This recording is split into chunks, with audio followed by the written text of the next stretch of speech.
Have you ever reached overhead and felt tight through your shoulders? Or maybe you noticed that your lower back pinches when you try to lean backwards while reaching overhead?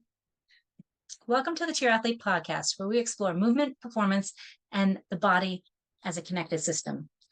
Today, we're going to look at back extension. Last week, we talked about trunk flexion, the ability for your body to bend forward. We challenged the idea that bending your back is dangerous, and instead, we asked a different question. How well does your body move through trunk flexion? Today, we're going to look at the opposite pattern, trunk extension. Here's what I want you to keep in mind throughout this episode. Extension isn't simply leaning backwards. It's your body's ability to create that space to be able to move through space, each joint, not just the back and not just the trunk. Most people assume when they're trying to reach overhead and they can't get something overhead that they need to actually stretch their shoulders, or maybe they need to loosen up their back. But what if those areas are simply responding to something else? Today, we're going to look at why trunk extension matters and why it's just as important or more important than just bending backwards. So when you think about reaching overhead, you tend to do it without thinking about it. It happens every day. Maybe you're reaching up onto an overhead cabinet. Maybe you're putting your luggage into an overhead compartment, washing your hair, standing up, looking up, swimming, throwing, cheerleading with back handsprings and back stunts, simply just being upright and moving and walking. Extension allows us to create this space throughout the entire body. Without having that extension, something else is going to need to move, or something else will have to tighten up. So what is trunk extension? Most people think extension is arching your back, sticking your booty out, just getting from that lumbar spine. But it also involves thoracic spine, the rib cage, the pelvis, the hips, and how we breathe, just like with trunk flexion. The whole body is having to have a conversation. We need to have a balance between flexion and extension, and every single segment contributes. When you're looking at extension and looking at somebody lean backwards, we want to look at exactly what's moving. In the clinic, quite often, I will ask somebody to demonstrate a back extension, and I do it systematically. I have them raise up their arms by their ears and lean backwards. Most of the time they put their hands by their ears instead of their arms. But we want the arms up overhead by their ears. And then we're going to lean backwards. And I want to see, where does that movement start from? Where does it begin? Are they just dumping their head back and tipping back? Does the thoracic spine move? Does the rib cage open up, and do they immediately arch their lower back? I see this a lot with cheerleaders. Cheerleaders will hinge right at the lower back, and that tells me that they're moving mostly from that lumbar spine. Maybe their shoulders shrug as they reach their arms up by their ears. Maybe they can't get their arms all the way up. And sometimes the head may pop forward to kind of counterbalance. Every piece of that motion gives me information and will tell me where to look next. Compensation is information.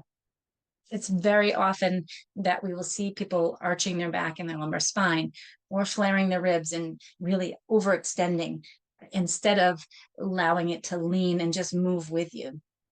And a big compensation pattern I see is people hold their breath, whether it's bending forward or leaning backwards. This is a way for the body to allow the movement to happen, to be able to create that reach up overhead, to put your luggage overhead, or to be able to do a handspring or a back bend and still be able to do it to allow you to get through and do that motion. But it's not always quality movement, and we may need to understand why the body's using that strategy and then create better movement through what is missing from that motion. Such as if they are not getting that rib cage extension and that thoracic extension, maybe we need to work on that to get better overhead reach on the shoulders. Or maybe we need to stabilize at the lumbar spine so they're not just hinging at that point, and we can allow better full motion. When somebody leans backward, I want to see the pelvis move forward, which allows the hips to extend, and I want to see a nice C curve through the spine. I want the head and the neck to be in line. It's not a judgment if they can't do it, but it gives us a starting point to look at what's missing from their movement and what do they need to work on. Last week, we talked about trunk flexion, and we looked at the hips need to hinge. You need to be able to flex the spine, get that rainbow curve through your back to be able to get down and touch your toes. It's a normal movement. A lot of people are afraid to actually flex their spine. It may be because they've heard that bending can create disc issues. Leaning backwards may create spine issues like a pars defect and a spondylolisthesis. But it doesn't mean that you don't have to move that way. We do. The problem is if we move too much, we get excess movement in our lumbar spine. If we don't have that motion, we don't have that movement through the spine, through the hips, and through the legs, it's going to get restricted and create a problem somewhere. Same with leaning backwards and that trunk extension.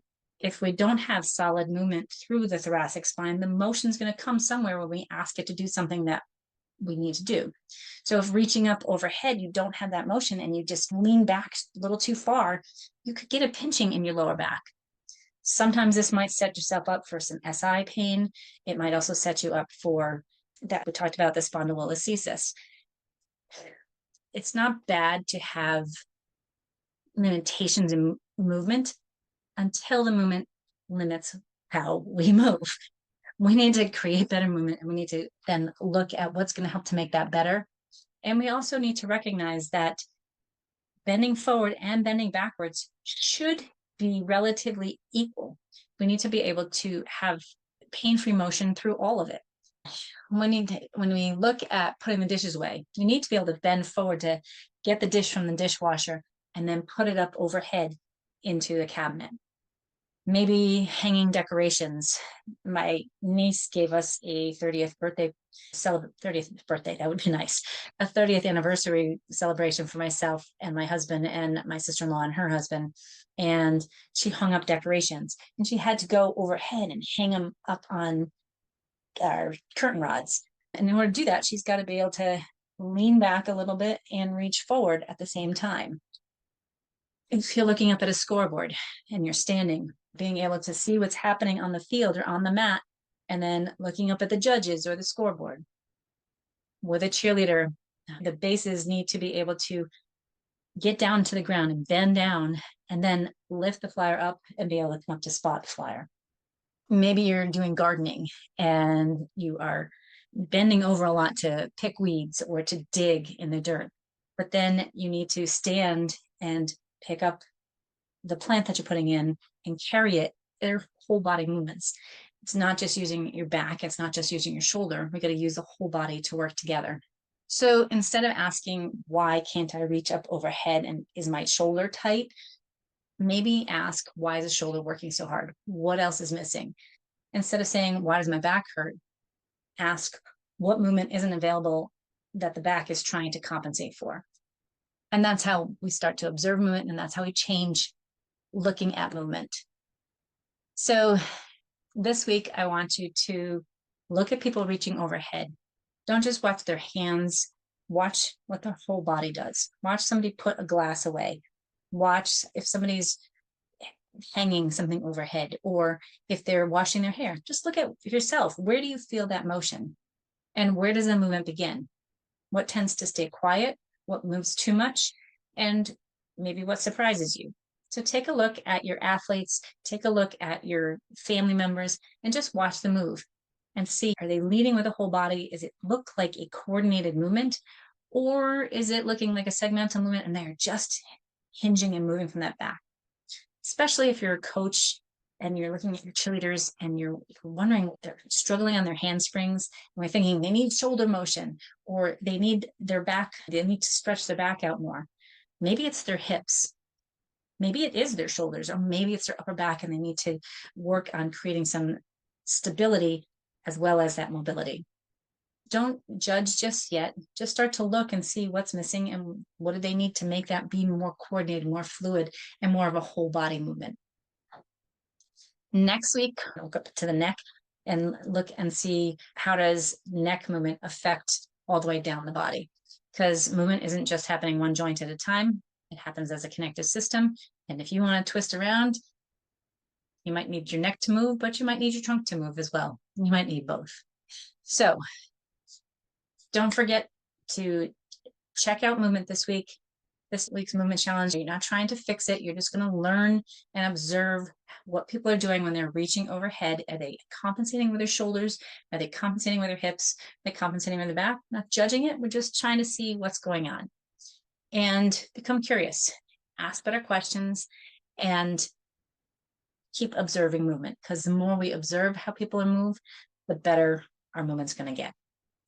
If you want to learn more about how to track movement and what movement is supposed to look like and how to keep track of that for yourself, for your athletes, and for the clients that you work with, check out the movement tracker that's in the show notes below. Thank you for joining me this week. I look forward to seeing you next week. Don't forget, when in doubt, breathe out. Take life one step at a time. You can do anything you put your mind to. And as my friend Drew Kelleher said, you're responsible for your own vibes. Let's go get the day.